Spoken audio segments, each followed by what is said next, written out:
வணக்கம் Gayathri ma'am, welcome to Sunday chat. எப்படி இருக்கிறீங்க? வணக்கம் தாமு சார். தமிழ்நாட்டுல நடக்கிறதெல்லாம் பார்த்தா நல்லா இருக்கும்னு சொல்ற மாதிரியா இருக்குது. நிச்சயமா அந்த கேள்வி கேட்கும் போதே நான் இதைதான் சொல்லுவீங்கன்னு எதிர்பார்த்தேன். பட் எனிவே, ஒரு நல்ல விஷயத்த பேசிட்டு அதுக்கப்புறம் நம்ம தமிழகத்து வருவோம். டெல்லியோட எலெக்ஷன் ரிசல்ட் வந்திருக்கு, சட்டப்பேரவையோட ரிசல்ட்ஸ். பாத்தீங்க அப்படின்னா மத்திய அரசு, அதாவது நல்ல நல்ல திட்டங்களை, அந்த டெவலப்மெண்ட் கொடுக்கக்கூடிய ஒரு அரசாங்கத்தை மக்கள் தேர்ந்தெடுத்திருக்கிறாங்க. அதாவது இந்த ஆட்சியாளர் இன்னைக்கு தமிழகத்துல பாத்தீங்கன்னா அந்த திராவிட மாடல் அப்படின்னு சொல்லிட்டு எதை செஞ்சாலும் பரவாயில்ல, மக்கள் அப்படியே ஓட்டு போட்டுருவாங்க அப்படின்னு நினைக்கக்கூடிய அரசியல்வாதிகளுக்கு இது ஒரு எச்சரிக்கை மணி அப்படின்னு தான் சொல்லணும். ஏன்னா ஊழலை ஒழிக்கிற அப்படின்னு தான் வந்தார் கேஜ்ரிவால். அப்புறம் பாத்தீங்கன்னா அவரே ஊழலுக்காக ஜெயிலுக்கு போனாரு. நிறைய விஷயங்கள் அவர் சொன்னதுக்கு மாறா செஞ்சாரு. ஏன்னா மக்கள் அவருக்கு பெரிய வாய்ப்பு கொடுத்தாங்க. 12 வருஷம் ஆட்சி செஞ்சுட்டு இன்னைக்கு அவரே தோத்து போறாரு அப்படின்னா மக்கள் எப்பயுமே ரொம்ப கிளவரா தான் யோசிக்கிறாங்க. நிச்சயமா தமிழக மக்களும் அப்படி யோசிப்பாங்க அப்படின்னு நான் நம்புறேன்.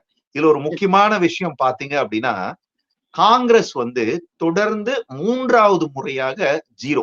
டெல்லியில அவங்க இருக்கக்கூடிய இடத்துல, அவங்க பாட்டி அரசியல் செஞ்ச இடத்துல, அப்பா அரசியல் செஞ்ச இடத்துல, இன்னைக்கு ராகுலும் அவருடைய தங்கையும் சூறாவளி சுற்றுப்பயணம் செஞ்சு அங்க பிரச்சாரம் பண்ணாங்க. இவ்வளோ பண்ணியும் அவங்க 0 தான் வந்திருக்காங்க அப்படின்னா, அதாவது காங்கிரஸுக்கும் டெவலப்மெண்ட்டுக்கும், காங்கிரஸுக்கும் மக்கள் நலனுக்கும் சம்பந்தம் இல்லை அப்படிங்கறத மக்களே, டெல்லி மக்கள் சொல்லி இருக்காங்க. சார் அதெல்லாம் விடுங்க சார். வெற்றியும் தோல்வியும் அரசியல்ல சர்வசாதாரணம்னு அவங்க நினைக்கலாம். ஆனால் எவ்வளவு ஒரு லெத்தார்ஜிக்கா ஒரு விஷயத்தை அணுக முடியும் அப்படிங்கிறதுக்கு பிரியங்கா அவர்கள் இவங்க கிட்ட மீடியாட்ட சொன்ன பதில். நீங்க டெல்லியோட இப்ப வந்துட்டு இருக்கிற ரிசல்ட்ஸ பாக்குறீங்களா அப்படின்ட்டு. நான் அதெல்லாம் எதுவும் பார்க்கலங்க அப்படின்னு சொல்லிட்டு அடுத்த நிமிஷம் கார்ல ஏறி போறாங்க. அப்போ உங்களுக்கு மக்கள் மேல ஒரு பெரிய அக்கறை இல்ல, நீங்க எடுத்த முயற்சி மேல உங்களுக்கு நம்பிக்கை இல்ல, நீங்கள் நிறுத்திய நபர் மீது உங்களுக்கு நம்பிக்கை இல்ல, அதனாலதான் உங்களால அப்படி ஓட முடியுது அப்படின்னு பாக்குறோம். நீங்க ரொம்ப சரியா சொன்னீங்க. கெஜ்ரிவால் அவர்கள் முதல்ல இருந்தே நீங்க பாத்தீங்கன்னா பயங்கர கான்ட்ரடிக்ட் பர்சனா இருந்திருக்கிறாரு. எப்படி தமிழகத்துல உதயநிதிய சொன்னாங்களோ, ஆக்சுவலா ஸ்டாலின்ல இருந்து சொன்னாங்க, எங்க வீட்ல இருந்து யாரும் அரசியலுக்கு வரமாட்டாங்க. அதுக்கப்புறம் உதயநிதி வந்தாரு. உதயநிதி வரும்போது சொன்னாரு, நான் ஒரு தொண்டரா தான் இருப்பேன், எங்க கட்சியில சீனியர் இருக்காங்க அப்படின்ட்டு. அதுக்கப்புறம் அவர் எலெக்ஷன்ல நின்னு ஜெயிக்கிறாரு. நான் ஒரு எம்எல்ஏயா தான் இருப்பேன், மூத்த அமைச்சர்கள்லாம் இருக்காங்க, அவங்கதான் அமைச்சரா இருப்பாங்கன்னு. ஒரு துறை அமைச்சர் இல்ல, 2 துறை, ஒரு துறை புதுதா உருவாக்கி கொடுத்து இன்னைக்கு துணை முதலமைச்சரா இருக்காரு. அதே போலதான் அண்ணா ஹசாரே உண்ணாவிரதம் இருந்து ஆர்ப்பாட்டம் பண்ணும் பொழுது ஒரு ஆக்டிவிஸ்டாக தன்னை காட்டிக் கொண்டவர். அப்போது நான் மக்களுக்காக வந்திருக்கேங்க, நான் அரசியல்ல ஈடுபட மாட்டேன்னு சொன்னாரு. அதற்கப்புறம் அரசியல்ல ஈடுபட்டாரு. அரசியல்ல ஈடுபட்டதுக்கு அப்புறமும் அவர் என்ன சொன்னாரு, நான் இப்ப எப்படி இருக்கேனோ அதே மாதிரி ஒரு எளிமையான மனிதராக கடைசி வரைக்கும் இருப்பேன். காமராஜர் ஒரு காலத்துல சொன்னாருன்னு சொல்லுவாங்க, தனக்கு பின்னால போலீஸ் ஜீப் வரும்போது நான் என்ன ஆப்கானிஸ்தான்லயும் பாகிஸ்தான்லயுமா போறேன், எனக்கு எதுக்கு பின்னால போலீஸ் பந்தோபஸ்து, காரை நிப்பாட்டுன்னு சொன்னாங்கன்ட்டு. அதே போல எனக்கு போலீஸ் வாகனங்கள் எதுவும் வர தேவையில்லை, நான் என்னோட இடத்துல இருக்கேன்னு சொன்னவரு இன்னைக்கு 100 கோடி ரூபாய்க்கும் மேல தனக்காக ஒரு மஹால் கட்டக்கூடிய அளவிற்கு இன்னைக்கு இருக்காங்க அப்படிங்கிறத பாக்குறோம். அதே போல சொந்த கட்சியில உள்ளவர்களுக்கு ஒரு மிகப்பெரிய அதாவது தனக்குன்னு ஒரு ரூலு, மத்தவங்களுக்குன்னு ஒரு ரூலு அப்படிங்கக்கூடிய அளவிற்கு நீங்க மணிஷ் சிசோடியாவை வெளியில அனுப்பிச்சதுல இருந்து நீங்க பாத்தீங்க அப்படின்னு சொன்னா, அவங்களுக்கு அதே மாதிரி ராப்ரி தேவி மாதிரி அவர் ஜெயிலுக்கு போன உடனே ஃபர்ஸ்ட் அவர் ஒய்ஃபை தான் கூட்டிட்டு வந்தாரு. அதற்கு பிறகுதான் அதிசி வந்தாங்க. சோ முழுக்க முழுக்க முரண்பாடுகளோட மொத்த உருவமா இருந்தது மட்டுமல்லாமல், எதையெல்லாம் அழிப்போம் ஒழிப்போம்னு சொல்லி ஆட்சிக்கு வந்தாங்களோ, இன்னைக்கு வீட்டுக்கு நம்ம மதுபானத்தை கொண்டு போய் கொடுக்கலாமான்னு சொன்னது வரைக்கும் அவ்வளவு பெரிய அளவிற்கு ஊழல் நடந்ததுனால மக்கள் 2 தடவை நம்ம ஓட்டு போட்டுட்டோங்கிறதை உணர்ந்து, ஏன்னா நீங்க பாத்தீங்கன்னா இந்த 2 தடவையுமே கூட சென்ட்ரலுக்கு ஓட்டு போடும்போது அவர்கள் பிஜேபிக்கோ மத்த கட்சிக்கோ ஓட்டு போடுவாங்க. ஸ்டேட்டுக்கு ஓட்டு போடும்போது ஒரு புது கட்சியாக இருந்தால் கூட இவர் ஊழலை ஒழிக்கிறேன்னு சொல்றாருன்னு சொல்லிட்டு ஒரு ஆப்பர்ச்சுனிட்டி கொடுத்தாங்க. பட் அந்த ஆப்பர்ச்சுனிட்டிய எவ்வளவு தூரம் மிஸ்யூஸ் பண்ண முடியுமோ அவ்வளவு தூரம் மிஸ்யூஸ் பண்ணத்தினுடைய விளைவை இன்னைக்கு அனுபவிக்கிறார். இது தமிழக மக்கள் உணர்ந்து கொள்ள வேண்டிய படம். அதாவது என்னன்னா, யாரு ஜெயிக்க போறாங்க, இவங்கெல்லாம் எப்படி ஜெயிக்க போறாங்க அப்படின்னு நினைச்சு ஜெயிக்கிற கட்சிக்கே ஓட்டு போடுவோம்னு நினைக்கிறது இல்லாம, மாற்றம் வரணும் அப்படின்னா அது உங்க கையில இருந்து வரணும். நான் ஓட்டு போட்டாதான் அந்த மாற்றம் வரும்னு உணரணும்ல. இத பொதுமக்கள் உணர்றதுக்கும் இது முக்கியமான தருணம். மக்கள் நினைச்சாங்கன்னா, எவ்வளவு பெரிய கூட்டணியாக இருந்தால் கூட, அதுக்கு தவிர்த்துட்டு ஒரு நல்லவங்கள கொண்டு வர முடியும் அப்படிங்கிறதுக்கு, இது ஒரு மிகப்பெரிய எக்ஸாம்பிளா இன்னைக்கு செட் பண்ணி குடுத்திருக்கிறாங்க அப்படின்னு சொல்லலாம். இவ்வளவு 10 ஆண்டு காலம் இவர்களுடைய ஆன்டி இன்கம்பன்சி ஒரு சைடு அப்படின்னா, அந்த இன்னொரு சைடு எவ்வளவு பின்னால இருந்த மாநிலங்கள் 10 வருஷத்துக்குள்ளார இவர்களுடைய டபுள் இன்ஜின் சர்க்கார் மூலமாக ஈக்குவலா இன்னைக்கு கம்பீட் பண்ணக்கூடிய அளவிற்கு இன்னைக்கு வந்திருக்கிறாங்க. நீங்க மெடிக்கல்ல பாத்தீங்கன்னா நம்ம தான் சூப்பர், இன்னைக்கும் நம்ம தான் சூப்பர். மெடிக்கல் சீட்ஸ்ல நான் தான் சூப்பர், நான் தான் சூப்பர்னு சொல்லிக்கிட்டு இருந்த இடத்துல 10 வருஷத்துல நம்மை விட அதிக கல்லூரிகளையும் பல்கலைக்கழகங்களையும் கொண்டு இன்னைக்கு யூபி நம்மளை விட முன்னாடி போயிடுச்சுன்னு நம்ம பாக்குறோம். பீகார் அதுக்கு அடுத்தாப்புல இருக்குன்றத பாக்குறோம். பஞ்சாப் முன்னால போனதை பாக்குறோம். அப்போ நீ வளர்ச்சி அப்படின்னு நீ சொன்னா ஒரு இடத்துல நிக்கிறது இல்ல, அதை அடுத்து எப்படி எடுத்துட்டு போறங்க கூடிய அளவுக்கு இருக்கு அப்படிங்கிறது தான் நம்ம பாக்குறோம். அதை உணர்ந்து இந்த டெல்லி மக்கள் நமக்கும் இந்த மாதிரி ஒரு சேஞ்சஸ் வரணும், சேஞ்ச் வரும்னு நினைச்சுதான் இவருக்கு ஓட்டு போட்டோம், வரலங்கிறத ப்ரூவ் பண்ணிருக்காங்க. இல்ல நிறைய விஷயத்த நீங்க வந்து டிஎம்கேவோட கம்பேர் பண்ணிட்டே வந்தீங்க. சோ இன்னைக்கு கேஜ்ரிவாலுக்கு என்ன நடந்ததோ அதே வந்து டிஎம்கேக்கு அடுத்த வருஷம் நடக்கிறதுக்கான வாய்ப்புகள் இருக்கு. அந்த வாய்ப்பு யார்கிட்ட இருக்குன்னா மக்கள் கிட்ட தான் இருக்குது. சோ நிச்சயமா இத பார்க்கக்கூடிய மக்கள், ஏன்னா தொடர்ந்து பார்த்துக்கிட்டு இருக்காங்க. கடந்த 5 வருஷமா பாத்தீங்கன்னா தமிழகத்துல என்னெல்லாம் நடக்குதுன்னு பாக்குறாங்க. அதாவது இன்னைக்கு பாத்தீங்கன்னா முதல்வர் வந்து அல்வா சாப்பிடுறத ஒரு பெரிய செய்தியா காமிக்கிறாங்க. அத வந்து அமைச்சர்களும் அதிகாரிகளும் பார்த்து சந்தோஷப்படுறாங்க. தமிழ்நாட்டுல எவ்வளவோ நடந்துகிட்டு இருக்குது. அதாவது பாத்தீங்கன்னா அது நடந்த ரொம்ப கரெக்டா சொன்னீங்க சார். அந்த அவர் என்னைக்கு அல்வா சாப்பிட்டுக்கிட்டு இருக்கிற அதே நேரத்துலதான் இங்க வந்து ஒரு குழந்தை கிருஷ்ணகிரியிலேயாக இருக்கட்டும், திருச்சி மணப்பாறையிலேயாக இருக்கட்டும், ஒரு குழந்தை வந்து பாலியல் துன்புறுத்தலுக்கு ஆளாகி அவ்வளவு பெரிய கலேபரம் நடந்துகிட்டு இருக்கிறத நாம பார்க்க. அந்த குழந்தை வந்து எங்க பாலியல் துன்புறுத்தல் நடத்தப்பட்டதுங்கிறதையும் நீங்க வந்து சொல்லி ஆகணும். ஏன்னா ஒரு மோட்டிவேஷனல் ஸ்பீச் கொடுத்த ஸ்கூல்ல கொடுத்தவனுக்கு பொங்கி எழுந்த அந்த கல்வி அமைச்சரு, நீ ஏன் ஏரியாக்குள்ள வந்துட்ட நான் உன்னை விடமாட்டேன் அப்படின்னாரு. இன்னைக்கு 3 வாத்தியார் பாடம் சொல்லி கொடுக்கிற வாத்தியாரே இதை பண்ணிருக்காங்க. சோ அதுக்கு என்ன பண்ணீங்க? அதுக்கு என்ன பேச்சு நடந்தது? அதாவது எங்கேயாவது பீகார்லயோ இல்ல வேற எங்கேயாவது நடந்ததுன்னா கனிமொழி வந்து ஒரு மெழுகுவத்தியை தூக்கிட்டு வந்துருவாங்க, ஒரு கூட்டத்தை கூட்டிக்கிட்டு. இந்த நேரத்துல எங்க போனாங்க? இப்ப யாருக்காக பொங்குறாங்க அப்படின்னா, அமெரிக்கால இல்லீகலா போனவங்க, விசா இல்லாம பார்டரை கடந்து உள்ள போனவங்கள அவங்களுக்கு கை விலங்கு போட்டு கூட்டிட்டு வந்துட்டாங்களாம். அதுக்கு இவங்களுக்கு ரத்தம் கொதிக்குதான். ஏண்டா 60 பேர் 70 பேர் வந்து கள்ளச்சாராயம் குடிச்சு இறந்தான், அதுக்கு ரத்தம் கொதிக்கல. வேங்கை வயல்ல குடிக்கிற தண்ணியில மலத்தை கலந்துட்டா அங்க இருக்கிற ஜனங்கள்லாம் அந்த தண்ணிய குடிச்சாங்க, அதுக்கு இவங்களுக்கு ரத்தம் கொதிக்கல. ஒரு நாட்டுல இல்லீகலா போனவன என்ன பண்ணுவாங்க? அந்த நாட்டினுடைய சட்டத்திட்டப்படி. தமிழ்நாட்டுல நீங்க என்ன சார் பண்றீங்க? இன்னொருத்தன் வேலைக்கு வந்தா கூட நீங்க அக்செப்ட் பண்ணிக்க மாட்டேங்கிறீங்க. வடக்க வேலைக்கு வந்துட்டான்னு சொல்லி என்னெல்லாம் அவனை பத்தி தூத்த முடியுமோ அவ்வளவு நீங்க தூத்துறீங்க. இங்க இருந்து ஒரு இன்னொரு கண்ட்ரிக்கு போனது, அதாவது பாதி பேர் இல்லீகலா போனாலும் பாதி பேர் வந்து விசா எடுத்துட்டு போய் அந்த விசா முடிந்த பிறகு அதை ரெனியூவல் பண்ணாம இங்கேயே இருந்துடலாம் அப்படின்னு நினைச்சவங்களும். அமெரிக்கால இது இன்னைக்கு நடக்கல, நிறைய இடத்துல இது நடக்குது. நிறைய அரபு நாடுகள் இத பத்தி பேசியிருக்காரு சார். அவர் சசி தரூர் ஒரு இன்டர்வியூ வந்து ஏஎன்ஐக்கு கொடுத்ததுல சொல்லியிருக்காரு, இது வந்து இன்னைக்கு நடக்கல, நாம வந்து இந்த கைவிலங்கு போட்டத நீ வந்து டிக்னிஃபைடா நடத்தி கொண்டு வரணும்னு சொல்லலாமே தவிர 2014க்கு முன்னால இருந்தே இந்த மாதிரி டீபோர்ட்டிங் வந்து நடந்துகிட்டு இருக்குது அப்படிங்கறத அவர் தெளிவா சொல்லிட்டு இருக்காரு. நீங்க வந்து தமிழகத்தை பத்தி சொல்லும்பொழுது சொன்னீங்க சார், 36 நாளைக்குள்ளார 97 மேல வந்து உங்களுக்கு வந்து பாலியல் வன்புணர்வு குழந்தைகள் மேல சைல்டு அபியூஸ் கேஸ் வந்து ஃபைல் ஆயிருக்கு. வெக்கமே இல்லாம ஒரு பத்திரிகையாளர் தொலைக்காட்சியில சொல்றாரு, இன்னைக்கு வந்து வெளியில சொல்லணுங்கிற தைரியம் வந்திருக்கு, இதுக்கு முன்னாலேயும் இது நடந்துட்டு தான் இருந்திருக்கும், இப்ப இந்த ஆட்சியில வந்து இத நீ எல்லாம் ஒரு பத்திரிக்கைக்காரனா? இல்ல அவன் பத்திரிக்கைக்காரனாவே இருக்க தேவையில்ல, அவன்லாம் ஒரு மனிதனா? அதை சொன்னா இல்லையா? இல்ல அவன் தங்கச்சியோ இல்ல அவன் அக்காவோ இல்ல அவன் அம்மாவோ இல்ல அவன் பொண்ணுக்கோ நடந்தா இப்படி பேசுவானா? நான் பேரோட சொல்றேன் சார், எனக்கு எந்த இதுவும் இல்ல. ரொம்ப வருத்தம். ஜென் அவர்கள் நேத்திக்கு நடந்த அந்த இதுல சொல்றாரு, நம்ம எலெக்ஷன் ரிசல்ட்ல சொல்றாரு, மூத்த பத்திரிகையாளர்னு வேற இவங்க எல்லாம் அதுக்கு போட்டுக்குவாங்க அவங்க. அவர் சொல்றாரு இதுக்கு முன்னாடியே இப்படிதாங்க இருந்திருக்கும். அதாவது அவ்வளவு கேஷுவலா சார். இதற்கு முன்னாடி இப்படிதாங்க இருந்திருக்கும். இப்ப வந்து இவர்களுக்கு இந்த ஆட்சியில வந்து இத சொல்றதுக்கு தைரியம் வந்திருக்குது. அதனால நெறைய கம்ப்ளைண்ட். இதெல்லாம் சொல்றதுக்கு வெட்கமா இல்ல? உன் ஒய்ஃப்க்கோ இல்ல உன் குழந்தைக்கோ அப்படி நடந்திருந்தா நீங்க அப்படி சொல்லுவீங்களா? யோசிச்சு பாருங்க. இல்ல இப்ப இந்த மாதிரி பாத்தீங்கன்னா தமிழகத்திலேயே நிறைய செயல்கள் அத வந்து யாருமே பேசுறது இல்ல. எங்கேயாவது ஒண்ணு அப்படின்னா உடனே அமெரிக்காவை எடுத்துக்கிறது, இல்ல வேற ஸ்டேட் எடுத்துக்கிறது. அதாவது இந்த இந்த டீபோர்ட் பண்றது அப்படிங்கிறது இது முதல் முறையா நடக்கல. பல வருஷமா நடந்துகிட்டு இருக்கு. அரபு நாடுகள்ல எல்லாம் பாத்தீங்க அப்படின்னா ஒரு கான்ட்ராக்ட்ல போறாங்க, 2 வருஷம் வேலை செய்யறாங்க. அதுக்கப்புறம் அவன் அப்ஸ்காண்ட் ஆயிட்டு விசா இல்லாம வெளியில இருந்தான்னா அவனையும் இப்படிதான் கூட்டிட்டு வருவாங்க. பட் என்ன ஒரு வித்தியாசம் அப்படின்னா அவன் வந்து ஏர்போர்ட்ல வந்து அவனை ஒரு பேசஞ்சர் பிளைட்ல ஏத்திடுவாங்க. சோ அதுக்கப்புறம் அவனுக்கு அந்த கைவிலங்கை எடுத்துருவாங்க. அமெரிக்கா என்ன பண்ணாங்கன்னா இவங்க மொத்தமா எடுத்து ஒரே பிளைட்ல மிலிட்டரி பிளைட்ல ஏத்துறாங்க. சோ அவன் மிலிட்டரி பிளைட்ல இருக்கிற வரைக்கும் அவன் அமெரிக்கால இருக்கிற மாதிரி தான் அர்த்தம்.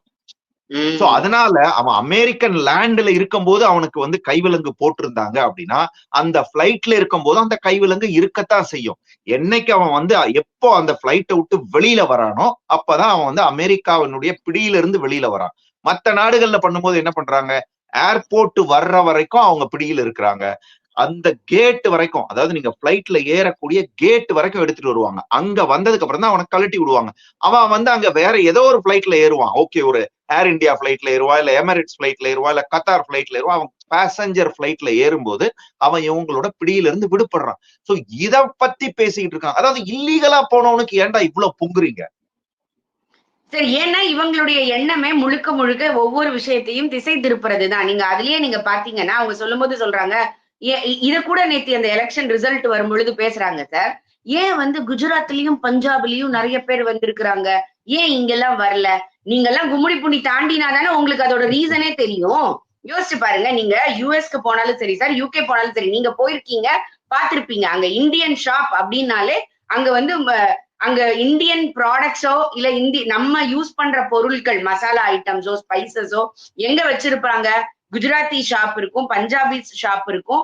டிரைவர்ஸ்ல இருந்து இந்த மாதிரி ஷாப் வச்சிருக்கிறவங்க பாகிஸ்தானிஸும் நிறைய பேர் இருப்பாங்க. யுஎஸ் யூகேல இந்த பஞ்சாபிஸ் குஜராத்திஸ் ரொம்ப நிறைய பேர் இருப்பாங்க. அவங்க தான் பிசினஸ் பண்ணக்கூடியவங்களா இருப்பாங்க. சோ அப்ப இங்க இருந்து போறவங்க அவன் விசா எடுக்காம வரும் பொழுது இது ஒரு கேட்டகரி அப்படின்னா படிக்கிறதுக்கு போறாங்க சார். படிக்கிறதுக்கு போற புரோக்கர்ஸ் இங்க இருந்து நீங்க பாத்தீங்கன்னா ஒரு மோகம் இருக்குல்ல.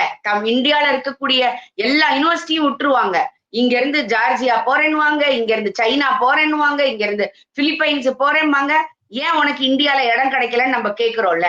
அதுக்கு யாராவது இது வரைக்கும் பதில் சொல்லியிருக்கீங்களா? யோசிச்சு பாருங்க. இல்ல அதாவது சரி, இப்ப நான் நீங்க இத வந்து குறை சொல்ல மாட்டேன். நான் இத வந்து குறை சொல்ல மாட்டேன். அவங்களுக்கு வெளிநாட்டுல போய் படிக்கணும்னு ஆசைப்பட்டா நீங்க போய் படிங்க.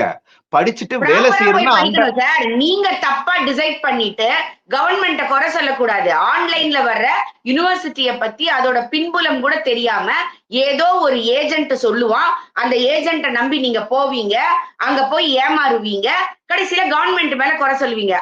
இல்ல இந்த மாதிரி போறவங்க வந்து பாத்தீங்கன்னா உண்மையிலேயே படிக்கிறதுக்காக போறவங்க இல்ல. சோ அதனால அவங்க என்ன பண்ணுவாங்க, இல்லாத ஒரு யூனிவர்சிட்டில இருந்து எல்லா லெட்டரை வாங்கி ஒரு ஒரு ஃபேக்கா வந்து பண்ணி அந்த நாட்டுக்கு போயிடுறது. ஓகே, நீ அங்க போனதுக்கு அப்புறமா அது ஒரு லீகலைஸ் பண்ணணும், இல்ல படிக்கணும்னா படிக்கணும், உன்னை விசாவை வந்து லீகலைஸ் பண்ணணும். அது இல்லாம நீங்க அந்த நாட்டினுடைய சட்டத்துக்கு எதிராக இருந்தா அவன் என்ன ஆக்ஷன் எடுக்கணுமோ அந்த ஆக்ஷன் தான் எடுப்பான். கையில விலங்கு சார், போடணும்னு இதே அவன் சட்டத்துல இருந்தா. கவர்மெண்ட் நீங்க பார்த்திருப்பீங்க சார். உக்ரைன் வார் வரும்போது இங்க இருந்து ஆபரேஷன் கங்கான்னு வச்சு அத்தனை பிள்ளைகளையும் இங்க கூட்டிட்டு வந்தாங்கல்ல சார். எவ்வளவு பேர் இங்க இருந்து கூட்டிட்டு வந்தாங்க. நமக்காக அந்த உக்ரைன் ரஷ்ய அரசு ஒரு நாள் வார ஸ்டாப் பண்ணி வச்சாங்கன்றத நீங்க மறக்க கூடாது சார். அப்ப நீங்க லீகலா உக்ரைன் நீங்க போனீங்கன்னா உங்களுக்கு எவ்வளவு சேஃப்கார்ட் பண்ண முடியுமோ அதை இந்த அரசு செய்யும். இப்ப கூட கைவிலங்கு போடக்கூடாதுன்னு ரெக்வெஸ்ட் பண்ற இடத்துல தான் நாம இருக்கோம். இப்ப நீங்க இதே இடத்துல ஒரு ஆஸ்திரேலியன் நீங்க வராரு, ஒரு அமெரிக்கன் இங்க வராரு. இங்க இருக்கிற 10 பேரை சுட்டு தள்ளிட்டா நீங்க எப்படி அவரை ட்ரீட் பண்ணுவீங்க? யோசிச்சு பாருங்க. அதுதான் சொல்றேன். நீங்க வந்து ஒரு ஒரு வேற ஒரு நாட்டுல ஃபாரின் லேண்ட்ல இருக்கிறீங்க அப்படின்னா அங்க தப்பான காரியத்துல ஈடுபட்டீங்கன்னா அந்த நாட்டினுடைய சட்டம் என்னவோ அந்த சட்டத்தின் படிதான் இருப்பாங்க. அத போய் வேற நாடு வந்து கேள்வி கேட்க முடியாது. நீங்க உக்ரைன்னு சொன்னோன்னே எனக்கு வந்து சிரிப்பா வந்தது. அதாவது நம்ம இந்திய அரசாங்கம் பிளைட்டை கொண்டு போனாங்க. ஆனா போட்டாங்க பாருங்க இந்த திராவிட மாடல். இங்க இருந்து போய் நாங்க கூட்டிட்டு வரோம் அப்படின்னு ஒரு பஸ் எடுத்துட்டு போய் சென்னை ஏர்போர்ட்ல இருந்து வந்தவங்களை கூட்டிட்டு வந்து அவங்க கொடுத்த பில்டப் இருந்தது பாருங்க. அதுக்கே 3 கோடி செலவு பண்ணதா அந்த நேரத்துல செய்திலாம் வந்தது. சோ உக்ரைன் அப்படின்ன இதுதான் எனக்கு வந்து ஞாபகம் வந்து ஒரு சிரிப்பு தான். தமிழ்நாட்டுல வந்து பேச வேண்டிய பிரச்சனைகள் வந்து நிறைய இருக்கு. நம்ம வந்து தொடர்ந்து சொல்லிக்கிட்டு இருக்கோம், இவங்க வந்து கல்வித்துறையை சீரழிக்கிறாங்கன்னு. அது வந்து ஒவ்வொரு வருஷமா வரக்கூடிய ரிசல்ட், இந்த ஆய்வு அறிக்கை எல்லாம் பண்றாங்க இல்லையா? இப்ப லேட்டஸ்டா வந்த ஒரு அறிக்கையில பாத்தீங்கன்னா 7ஆம் கிளாஸ் படிக்கிற பையனுக்கு கழித்தல் தெரியல, கூட்டல் தெரியல. மத்த ஸ்டேட்டை கம்பேர் பண்ணும்போது நம்ம வந்து ரொம்ப பின்னாடி இருக்கிறோம். இவங்க சொல்லுவாங்க இல்லையா, இந்த பீகாரி, யூபின்னு, அவெல்லாம் நம்மளுக்கு முன்னாடி போயிட்டான். சார் நீங்க வந்து அதுக்கு என்ன செய்யணும் அப்படின்னா, நாம கிட்ட தப்பு இருக்குங்கிறத முதல்ல ஒத்துக்கணும் சார். அப்படி ஒத்துக்கிட்டாதான் நீங்க வந்து அதை சரி பண்ண நடவடிக்கையே எடுக்க முடியும். இதுல இன்னொரு விஷயம் நான் கேக்குறேன். அதாவது ஓகே, இந்த கவர்மெண்ட் வர்றாங்க இல்லையா, அரசியல்வாதிகள், இவங்க 5 வருஷத்துக்கு ஒரு முறை வர்றாங்க போறாங்க. ஆனா அந்த சம்பளம் வாங்குற டீச்சர்ஸ் இருப்பாங்கல்ல, கவர்மெண்ட் டீச்சர்ஸ் எல்லாம் இன்னைக்கு வந்து ஒரு மினிமம் 50,000 ரூபாயாவது வாங்குவாங்க. மினிமம் நான் சொல்றேன். பிரைவேட் ஸ்கூல்ல நீங்க வந்து எம்எட் படிச்சு எம்ஃபில் படிச்ச டீச்சருக்கு பாத்தீங்கன்னா 10,000 ரூபாய் 15,000 ரூபாய் சம்பளம் கொடுக்குறாங்க. பிழிஞ்சு எடுக்கிறாங்க. குவாலிட்டியான எஜுகேஷன் கொடுக்குறாங்க. ஆனா இந்த கவர்மெண்ட் ஸ்கூல்ல 50,000, 75,000, 1 லட்சம், 1.5 லட்சம் வரைக்கும் சம்பளம் வாங்குறவங்க இருக்காங்க. இவங்களுக்கு ஒரு மனசாட்சி இருக்காத? நம்ம குழந்தைங்களுக்கு என்ன சொல்லி கொடுக்கிறோம், அவங்களே அவங்கள வந்து ஒரு செல்ஃப் டெஸ்டிங் பண்ண மாட்டாங்களா? என்ன சொல்லி இன்னொரு விஷயம் சொல்லட்டுங்களா? இதோட இதே பெரிய அரசு காரணம் என்ன பள்ளியில் தெரியுமா? இருக்கக்கூடிய ஆசிரியர்கள் அவர்களோட பிள்ளைகளை பிரைவேட் ஸ்கூல்ல தான் சேர்க்கிறாங்க. அதை நீங்க பார்த்திருக்கணும். அரசு பள்ளி ஆசிரியர்கள் அவர்களோட பிள்ளைகளை பிரைவேட் ஸ்கூல்ல தான் சேர்க்கிறாங்க. இதுதான் நாம பார்க்க வேண்டிய ஒரு முக்கியமான விஷயம் சார். இல்ல, இன்னொரு முக்கியமான விஷயம் என்னன்னா, இந்த மாதிரியான சீரழிவுக்கு முக்கிய காரணம் யாரு அப்படின்னு பாத்தீங்கன்னாலே திமுக அரசாங்கம் தான். அது இப்ப இல்ல, பல வருஷமா. ஏன்னா எப்பயுமே பாருங்க, இவங்க வந்து இந்த டீச்சர்ஸ வந்து ஒரு ஓட் பேங்கா தான் பார்ப்பாங்க. திமுக வந்து ஒரு டீச்சர் இருக்காங்களா, அவங்க பின்னாடி ஒரு 10 பேர் இருப்பாங்க குடும்பத்துல. ஒரு 50,000 டீச்சர் இருக்கிறாங்க அப்படின்னா அதை 10 முறை நீங்க வந்து மல்டிப்ளை பண்ணீங்கன்னா எவ்வளவு வரும்? அவ்வளவு ஓட்டுகள் இருக்கும். சோ இதுக்காகவே என்ன பண்றது, ஒவ்வொரு முறை ஆட்சிக்கு வரும்போதும் அவங்களுக்கு சம்பளத்தை எக்ஸ்ட்ரா கொடுத்து, நிறைய ஃபெசிலிட்டி கொடுத்து, அவங்கள வந்து ஒரு ஓட்டு வாங்கக்கூடிய ஆட்களாவே பாத்துக்கிட்டு இருந்தாங்க. ஏன்னா அவங்கதான் பாருங்க, சென்சஸ் எடுக்கணுமா, அந்த டீச்சர்ஸ் தான் மக்களுக்கு மத்தியில போவாங்க. ஓட்டு போடுற அன்னைக்கு பூத்ல உட்கார்றது பாத்தீங்கன்னா டீச்சர்ஸ் தான் உட்காரும். எல்லா இடத்துலயும் அந்த நீங்க எலக்ட்ரோல கனெக்ட் பண்ணீங்க அப்படின்னா எல்லா இடத்துலயும் மக்களோட கனெக்ஷன் இருக்கிறது யாரு? இந்த டீச்சர்ஸ். சோ இவங்களை வந்து அவங்க டீச்சராவே பார்க்கல, இவங்களுக்கு ஓட்டு வாங்கி கொடுக்கக்கூடிய ஏஜென்ட்டுகளா தான் பார்த்துட்டு இருக்காங்க. சோ அந்த ஏஜென்ட்டுகளா இவங்க மாறினதுனாலதான் இன்னைக்கு தமிழகத்தினுடைய இந்த கல்வித்தரம் இந்த அளவுக்கு மோசமா போயிட்டே இருக்கு. இன்னைக்கு அவங்களுக்கு வந்து ஆசிரியர்களுக்கு இந்த அரசு கிட்ட மரியாதை இல்லைங்கிறதையும் நீங்க பார்க்கணும். ஏன்னா அவங்க சொன்ன எதையுமே அவங்க செய்யல. இப்ப வந்து அவர்கள் ஆர்ப்பாட்டம் பண்ணுவதற்கு தயாராக இருக்கிறாங்கன்றத பாக்குறோம். இது வந்து பள்ளி கல்வியில மட்டும் இல்ல சார். இன்னைக்கு யுஜிசியோட டிராஃப்ட் ரிப்போர்ட் வந்திருக்குது. அத டெல்லியில போய் இவங்க வந்து போராட்டம் நடத்துறாங்க. யாரு போராட்டம் நடத்துறாங்க? யூபியில 2 முறை தோத்து போன அகிலேஷ் யாதவ் அந்த கூட்டத்துக்கு வராரு. டெல்லியில இன்னைக்கு 0 எடுத்து ஒரு இந்தியாவினுடைய ஆகப்பெரும் கட்சியாக இருந்து இன்னைக்கு எதிர்க்கட்சியாக ஒரு எல்லாரும் சேர்ந்து அவரை நாமினேட் பண்ணி இருக்கிற ராகுல் வந்து பேசுறாரு. அது போக மிச்சம் இருக்கிற எல்லாரும் பாத்தீங்கன்னா தமிழகத்துல உள்ள இருந்து போன அமைச்சர்கள் பேசுறாங்க. நீங்கெல்லாம் எதை பத்தி பேசுறீங்க? நீங்கெல்லாம் எதை பத்தி பேசுறீங்க? யுஜிசி டிராப்டை எதிர்த்து பேசுறீங்க. ஏன் அதை எதிர்த்து பேசுறீங்க அப்படின்னா, முழுக்க முழுக்க உங்களுக்கு பள்ளி கல்வியை சீரழிச்சது மட்டுமல்லாமல் கல்லூரி கல்வியையும் சீரழிக்கணும் அப்படிங்கிற எண்ணம் மிகப்பெரிய அளவுக்கு இருக்குது. அதனாலதான் வேந்தரா நாங்களே வரணும், வேந்தரை நியமிக்கிறதும் நாங்களா இருக்கணும் அப்படின்னு சட்டசபையில ரெசல்யூஷன் பாஸ் பண்றீங்க. அந்த ரெசல்யூஷனை ஏத்துக்கல அப்படிங்கிறதுக்காக ஆளுநரை எதிர்த்து நீங்க சுப்ரீம் கோர்ட் வரைக்கும் நீங்க போறதுக்கு தயாரா இருக்கிறீங்க. ஆளுநரையும் சென்ட்ரல் கவர்மெண்ட் மேல இருக்கிற வன்மத்தை யுஜிசி மேல சொல்லி இந்த டிராப்டையே வந்து கேன்சல் பண்ணணும்னு சொல்றீங்க. இப்படி ஒண்ணுக்கொண்ணு தொடர்பு படுத்தி பள்ளி கல்வியை சீரழிச்சு முடிச்சாச்சு சார். இன்னைக்கு வந்து நீங்க சொன்ன மாதிரி அந்த ஏசர் ரிப்போர்ட் படி நான் இதை தொடர்ந்து சொல்லிக்கிட்டே இருக்கிறேன். We are now equivalent to Bihar and UP. நீங்க பார்த்தா சிரிச்சுக்கலாம், இல்ல நீங்க வந்து கேலி பண்ணிக்கலாம், இது பொய்ன்னு பேசிக்கலாம். இடைநிற்றல் 0ன்னு வாதிடுறாங்க சார் இவங்க. இடைநிற்றல் 0னா எப்படி தமிழகத்தில் 56% குழந்தை திருமணங்கள், குழந்தை பிறப்பு அதிகரிச்சிருக்குது? அப்ப ஒரு பொண்ணு ஸ்கூல்ல படிக்கிற 15 வயசுக்குல இருந்து 17 வயசுக்குள்ள உள்ள குழந்தை கல்யாணம் பண்ணி கன்சீவ் ஆகி ஸ்கூலுக்கு வராளா? அப்படி ஸ்கூலுக்கு வந்தா நீங்க ஸ்கூல் ஏன் அது வரைக்கும் நடவடிக்கை எடுக்கல? குழந்தை திருமணத்தை எதிர்த்து ஏன் நீங்க எந்த ரிப்போர்ட்டும் கொடுக்கல? ஒரு குழந்தை பெக்குது. அப்ப அது வந்து எங்க பெக்குது? ஆரம்ப சுகாதார நிலையத்திலையும் கவர்மெண்ட் ஹாஸ்பிட்டல்லையும் பிறக்குது. அது வரைக்கும் 56% அதிகரித்தல் வரைக்கும் ஒரு வருஷத்துல 1500 குழந்தைங்களுக்கு மேல குழந்தை திருமணங்கள் நடக்குது. 10,000 குழந்தைங்களுக்கு மேல குழந்தைகள் பிறக்குது இங்க. அப்ப நீங்க என்ன பண்றீங்க? அப்போ இடைநிற்றல் 0ன்றதே உங்களோடது பொய்யா? அப்ப அவங்க வராம இருக்கும் பொழுது நீங்க வந்து அவங்க வந்தாங்கன்னு அட்டெண்டன்ஸ் போடுறது பொய்யா? இல்ல வந்து அவங்க திருமணமாகி குழந்தை பிறந்து வந்தும் அதன் மேல ஆக்ஷன் எடுக்க மாட்டோம் அப்படின்னு நீங்க நினைக்கிறதா? எது சரி அப்படிங்கறத இந்த கவர்மெண்ட் சொல்லணும். இந்த 2த்துல ஏதோ ஒண்ணுதானே உண்மையா இருக்க முடியும். அப்போ ஏன் நீங்க வந்து இதையெல்லாம் ஆதரிக்கிறீங்க? பள்ளி கல்வியை முழுக்க ஒழிச்சாச்சு. இன்னைக்கு அடுத்து கல்லூரி கல்விக்கு வந்திருக்கிறீங்க. நான் தான் வேந்தர், நான் தான் வேந்தரை செலக்ட் பண்ணணும். நாங்க சொல்றவங்களை தான் துணைவேந்தரா போடணும் அப்படின்ட்டு. இதுதான் இங்க பிரச்சனை. இதை இந்த வரைவறிக்கை எதிர்க்கிறதுனால யாரெல்லாம் வந்தாங்கன்னு பார்த்தா வேற யாருமே இல்ல சார். யாரெல்லாம் தோத்து போனாங்களோ அவங்க எல்லாம் ஒரு இடத்துல மொத்தமா நின்னு ஆர்ப்பாட்டம் பண்ணிக்கிட்டு இருக்காங்க. இதுதான் இங்க நடக்குது. இந்த 30 பேர் இங்க இருந்து அங்க போனீங்கல்ல, நீங்க டங்ஸ்டனுக்கு எதிரா நீங்க அங்க என்ன செஞ்சீங்க? அதை செஞ்சு கொண்டு வந்தது ஒருத்தர். அதற்கு ஓடி போய் பாராட்டு வாங்கிக்கிட்டு உங்களுக்கு வெக்கமாவே இருக்காதா? சொல்லுங்க. யாரோ பெத்த பிள்ளைக்கு எத்தனை நாள் தான் பேர் வச்சு ஸ்டிக்கர் ஒட்டிக்கிட்டே இருப்பீங்க? இதுதான் இங்க தொடர்ந்து நடந்துகிட்டே இருக்குது. ஏன் இது நடக்குது அப்படின்னா, அதையும் கொண்டாடுவதற்கு ஒரு கூட்டம் இங்க இருக்குது. சோசியல் மீடியால இருந்து வெளியில வரைக்கும் வெட்கமே இல்லாம நாங்க தான் இத சாதிச்சோம்னு சொல்லக்கூடிய ஒரு மத்தியில இருக்கக்கூடிய எம்பியா இருக்கக்கூடியவங்கள்ல இருந்து கடைசியில இருக்கக்கூடிய வட்டம், சதுரம், மாவட்டம் வரைக்கும் இருக்கிறது தான் இங்க வந்து நமக்கு. அப்போ அறிவு வர வேண்டியது அவர்களுக்கு இல்ல sir. They are so clever. உங்களுக்கு புத்தி வர வேண்டியது பொதுமக்களான நமக்கு தான்.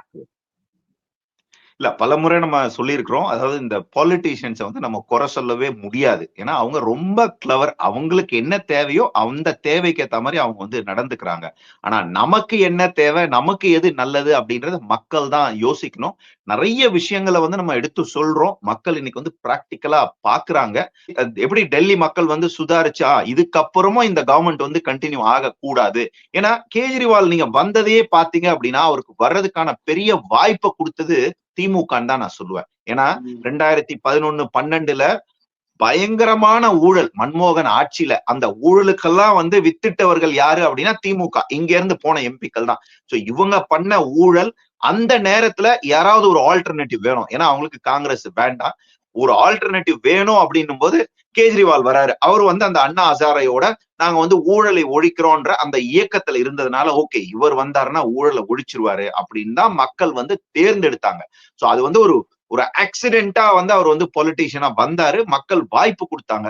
அதை பயன்படுத்தி நல்லதை வந்து பண்ணிருக்கலாம். அண்ணா ஹசாரே வந்து என்ன காந்திய கொள்கைகள் வந்து மது இருக்கா? இல்ல. ஆனா எப்படி வந்து தமிழ்நாட்டுல இன்னைக்கு டாஸ்மாக் இருக்கோ அதை விட அதிகமா ரொம்ப டெக்னாலஜி, ஏன்னா அவர் கொஞ்சம் படிச்சவர் அப்படின்றதுனால டெக்னாலஜியை பயன்படுத்தி எல்லாமே ஆன்லைன் பார் கோடு, கியூஆர் கோடு ஸ்கேன் பண்ணி இப்படி வாங்குற மாதிரி நீங்க 12வது படிக்கிற பையன் கூட இன்னைக்கு ஃப்ரீயா டெல்லியில குடிக்கலாம் அப்படின்றது. அது மட்டும் இல்லாம டெல்லியில வந்து நிறைய வெளிநாட்டினர் இருப்பாங்க. நிறைய இல்லீகல் ஆக்டிவிட்டிஸ். சோ இது எதையுமே கண்ட்ரோல் பண்ணல. எல்லாத்தையுமே என்டர்டெயின் பண்ணாங்க. சோ அதே விஷயம் அதுக்கு ஈக்குவலண்டா தான் இன்னைக்கு தமிழகத்திலயும் நடந்துட்டு இருக்கு. அதுவும் நம்ம திரும்ப திரும்ப சொல்றது நீங்க எதை வேணாலும் பண்ணுங்க. ஆனா கல்வித்துறையை மட்டும் சீரழிக்காதீங்க நம்ம சொல்லிக்கிட்டே இருக்கோம். ஆனா கல்வித்துறை இன்னைக்கு இருக்கக்கூடிய டேமேஜ் மக்கள் எல்லாம் திருந்தி அவங்க வந்து விழிப்புணர்வு வந்து ஒரு நல்ல அரசாங்கத்தை கொண்டு வந்தாலும் 5ல இருந்து 10 வருஷம் ஆகும் நம்மளுடைய கல்வித்துறையினுடைய அந்த தரத்தை மீண்டு கொண்டு வர்றதுக்கு. அத வந்து முழுசா வந்து ஒரு ஒரு மறுசீரமைப்பு தான் பண்ணி ஆகணும். அந்த அளவுக்கு டேமேஜ் பண்ணி வச்சிருக்கிறாங்க. நிறைய பள்ளிகள் வந்து க்ளோஸ் பண்றாங்க. நிறைய பள்ளிகள் வந்து க்ளோஸ் பண்றாங்க. அதாவது அரசாங்க பள்ளிகளா இருந்தாலும் அரசு உதவி பெறக்கூடிய பள்ளிகளா. ஏன்னா அந்த பசங்களுக்கான சரியான ஃபெசிலிட்டி இல்ல, சரியா பாடம் எடுக்கிறது இல்ல. இன்னைக்கு பசங்க வந்து நிறைய போதைக்கும் அடிமை ஆயிருக்காங்க. அது ரொம்ப ஈஸியா கிடைக்குது. பல விதங்களா கிடைக்குது. சாக்லேட்டா கிடைக்குது, வேற விதத்துல கிடைக்குது. சோ இதெல்லாம் மாறணும் அப்படின்னா மக்கள் தான் மாறணும். அரசியல்வாதிகளை தொடர்ந்து நம்ம குறை சொல்றதுனால எதுவுமே நடக்க போறது இல்ல. இவ்வளவு நாள் தப்பு செஞ்சிருக்காங்க தமிழக மக்கள். சோ தமிழக மக்கள் வந்து ரொம்ப அறிவாளிகள், ரொம்ப கிளவர்னு சொல்லுவாங்க. அவங்க எப்படி கிளவரா இருக்கிறாங்க, எவ்வளவு அறிவாளிகளா இருக்கிறாங்கன்னு வரக்கூடிய தேர்தல்கள் தான் பார்க்கணும். நிச்சயமா மாறுவாங்க. மாற்றம் நம்புவோம். ஏற்படும் அப்படின்ற நம்பிக்கையோட விடைபெறும். ரொம்ப ரொம்ப நன்றி மேடம்.